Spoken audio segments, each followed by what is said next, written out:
Ibadan and Governor Sheyi Makinde for intervention in meaningful discussions. The Oyo State government concerns aiming to traders urged authorities to reconsider and prioritize their welfare. The Abia State government has vowed to take legal action against individuals or organizations encroaching on state-owned school lands. This decision was announced by Commissioner for Information Oke Kanu after the State Executive Council meeting in Umaya. The committee established by Governor Alex Oti to recover school lands has made significant progress uncovering new cases of encroachment. The investigation revealed that it's not just individuals involved in land grabbing. Market associations, religious organizations, and the entire communities are also culpable. The widespread issue necessitates the government's firm stance. Former Power Minister Berth Nnaji has addressed allegations of land grabbing by Enugu State and Komoro community. The community claimed Nnaji forcefully took over their ancestral land with armed security, demolition, houses and farmlands. However, Nnaji revealed he purchased the land in 2005 from Chief Hyacinth Alinta, who held the certificate of occupancy. A court case resolved in 2013 favored the Alinta family. Nnaji allowed squatters to remain, offering relocation assistance. He also said he had plans to develop the land for an auto assembly plant and power generation, creating jobs and economic growth. Representatives from Anuogba, Nike and Eze and Komoro communities defend Nnaji, stating he's a legitimate investor. They criticized the allegations as unfounded, emphasizing Nnaji's contributions to the region's development. The dispute is ongoing, with Nnaji committed to finding a peaceful resolution. At least 7 people have lost their lives and properties worth millions of naira have been destroyed following severe flooding across 8 local government areas in Taraba State. This was revealed by the Taraba State government shortly after a delegation paid a condolence visit to the Borno State government, where floods recently caused widespread destruction. The high-level delegation led by the Speaker of the Taraba State House of Assembly first visited the palace of the Shehu of Borno. During the visit, the Speaker emphasized the close bond between Borno and Taraba, stressing that both states should support each other in times of hardship. The delegation then proceeded to the Borno State Government House, where they donated 175 million naira. Out of this amount, 100 million naira was given directly to the Borno State government, 50 million naira was earmarked for Taraba indigenes residing in Borno, and 25 million naira was donated to the Borno Emirate Council. Borno State and Taraba State are brothers and sisters. So whatever happens to any of them, the other one is also affected. That is why we are here to sympathize with you and to assure you and your government and the people of Borno State that we have you in our prayers. He has asked us also to present a token. The amount does not matter, but the intention. So, of a sum of 100 million naira, Your Excellency. Borno State Governor Babagana Zulum expressed his appreciation for the visit, noting that it showcased Governor Agbu Kefas's commitment to fostering unity in the northeastern region. Governor Zulum assured that Borno State will stand by Taraba in times of both joy and sorrow. We are overwhelmed to receive such a delegation from Taraba State. We have about 15 emirs led by the chairman of the Taraba State Council of Chiefs. This is an indication that Governor Kefas is doing everything possible to unite the northeastern states. The governor is a bridge builder. That's very important.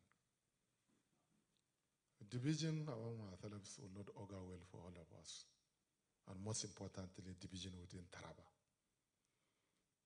one advantage that we have seen since he has taken over this position is to ensure cohesion and unity amongst the people of Taraba State. I must to commend him. And for this particular visit, on behalf of the government and people of Borno State, I want to most sincerely appreciate His Excellency the Governor. Following the visit, the Taraba State Commissioner for Humanitarian Services disclosed that in addition to the cash donation, relief materials will soon be sent to alleviate the suffering of those affected by the floods. The Commissioner further confirmed that Taraba State itself has experienced severe flooding, which has claimed 7 lives and damaged properties worth millions in 8 local government areas. The government of Taraba State, led by Dr. Abu Kefas, directed that these high-power delegations come to Maiduguri to commiserate with them and empathize with them on what happened. And the items we sent to them is just to a kind of cushion the effect of the flood on the people of Maiduguri. With Taraba being one of the states listed by the Nigeria Meteorological Agency, NIMET, is likely to be affected by the release of water from the Lagdo Dam in Cameroon, the state government announced that proactive measures are being put in place to minimize the potential impact on residents. Away from that, Operations Wildstroke OPWS is to deploy more troops and re-strategize to curtail the rising herdsmen attacks in Gua West local government area of Benue State. The sector commander OPWS Lieutenant Colonel Isa Inusa disclosed this while addressing a joint Supreme Council of Yoshin Traditional Rulers and Yoshin Social Cultural Organization condole with the community over the persistent killings in the local government. He assured the community of proactive measures to protect the areas and called for support to enable troops to succeed in the operations. Speaking at a meeting, the new national president of Yoshin Development Association, Chief Timothy Tiza Tanongo, appreciated Operation Wildstroke for their efforts in securing the communities and called on the people of the local government to key into the efforts of bringing peace in as championed by Governor Aysens Alia. We are going to make serious effort, deployment in strategic location, and we will need your support, especially the youth. And we will continue to work with you. We are here to serve you, and we assure you that we will put in our best. Day in, day out. So just be rest assured, and I assure you that the leadership is not going to be a joke.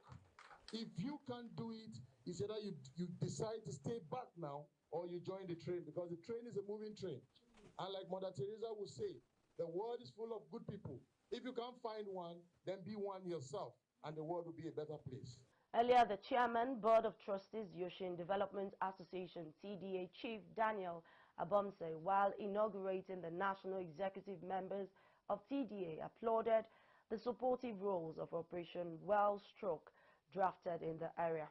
He, however, called for the rejig of the ranks and files of the personnel and tasked the new ESCO to work closely with the security agencies as well as stakeholders to ensure that all the IDPs return to their ancestral homes. We applaud the supporting roles and operations of the Operation Wildstroke, drafted to our land to assist in the task of the daunting security challenges since 2018. The OPS personnel have put in their best for us, but more is desired to be achieved. There are likely possibilities of collusion with the armed bandits or killer herdsmen. There is also the likely tendency of compromise and sheer acts of inactions noticed in their operational activities, which make us call for a jig of personnel and chain of command for optimal performance. Meanwhile, the Nigerian Air Force has begun airlifting sensitive election materials to Benin, Edo State ahead of the governorship election scheduled for September 21, 2024. The operation is part of a collaborative effort between the Air Force and the Independent National Electoral Commission, INEC, to ensure timely and secure delivery of vital electoral materials. Air Marshal Hassan Abubakar, Chief of Air Staff, previously met with INEC Chairman Professor Mahmood Yakubu, reaffirming the Air Force's commitment to supporting INEC with air transport for swift movement of electoral materials. This airlift demonstrates the strong partnership between the NAF and INEC, aimed at streamlining logistics and guaranteeing a smooth election process. The Nigerian Air Force's involvement ensures the safe and efficient transportation of election materials critical to the success of the governorship election. Kaduna State has emerged as the second state in Nigeria with the highest number of functional health facilities. This is according to the latest statistics from SATISENS. The state closely follows Lagos State, which tops the list. The ranking reveals the top states with the highest number of functional health facilities, with Lagos in the lead, followed by Kaduna, Ogun, Imo, Katsina, Niger, Benue, Kano, Oyo, Osun, Taraba, and Bauchi. This achievement highlights Kaduna State's commitment to providing quality healthcare services to its citizens.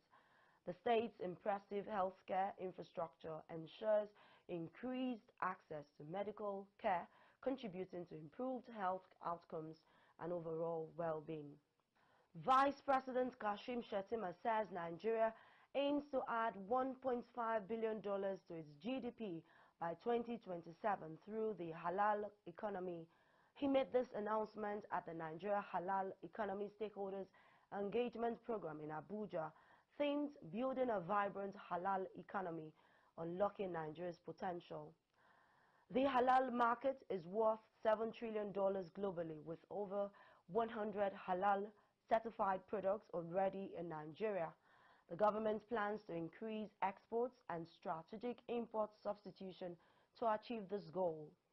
Nigeria's move into the halal economy promises economic growth, job creation, and improved living standards, aligning with global ethical standards of quality, integrity, and environmental responsibility.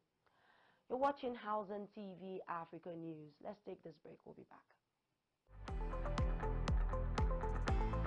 Get credible and authentic housing news at your fingertips by downloading the Housing TV mobile app. You can also join the African International Housing Show live from across the globe through the Housing TV mobile app. The mobile app features live streaming and trending housing news. You can locate the AIHS venue via the app, network with AIHS seasoned speakers, and live chat with exhibitors. You can also order house or building materials at AIHS via this app. Download the Housing TV mobile app now from the App Store and Google Play Store. And don't forget to click on the notification button. Available for both iOS and Android users.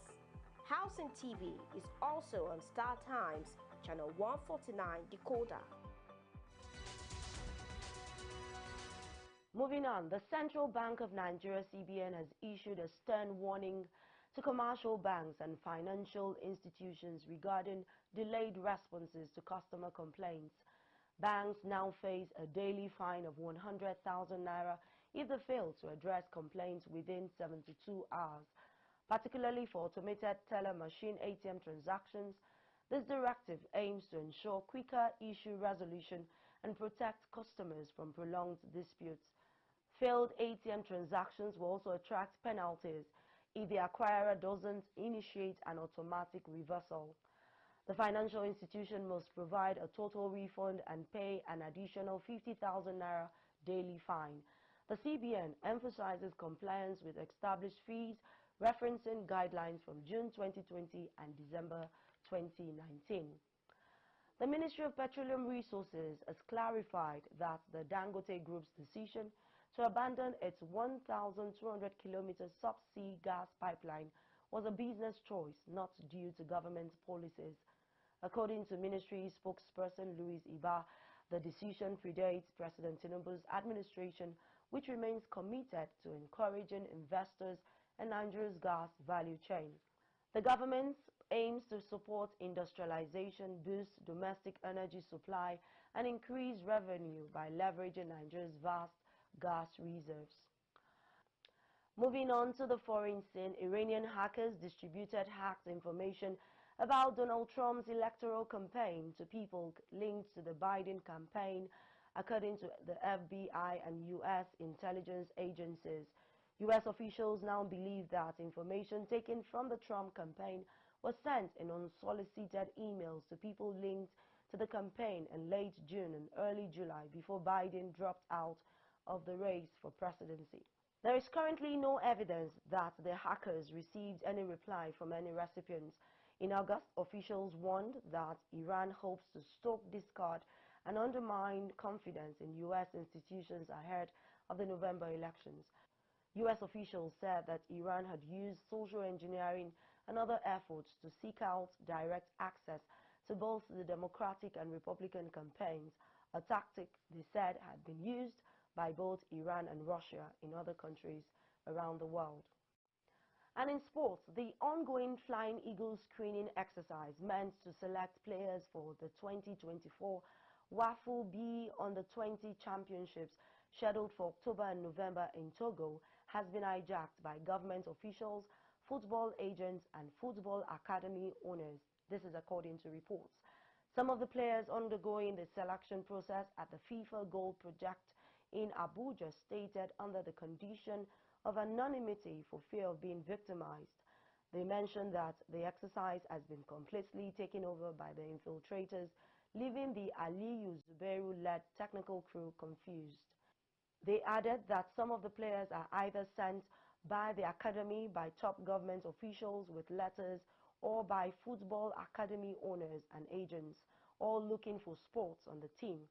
Some of the players who were dropped were sent back to the coach by the government officials who insisted they must be picked. And that's the much we can take on Housing TV News at this hour.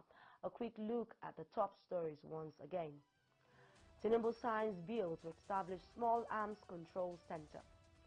Abuja residents assured as Nigeria Geological Survey Agency addresses earth tremor concerns.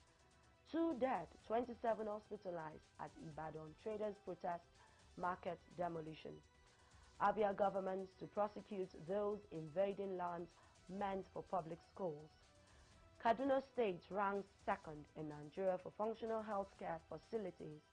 In business, Central Bank of Nigeria CBN to fine banks delaying customers' complaints.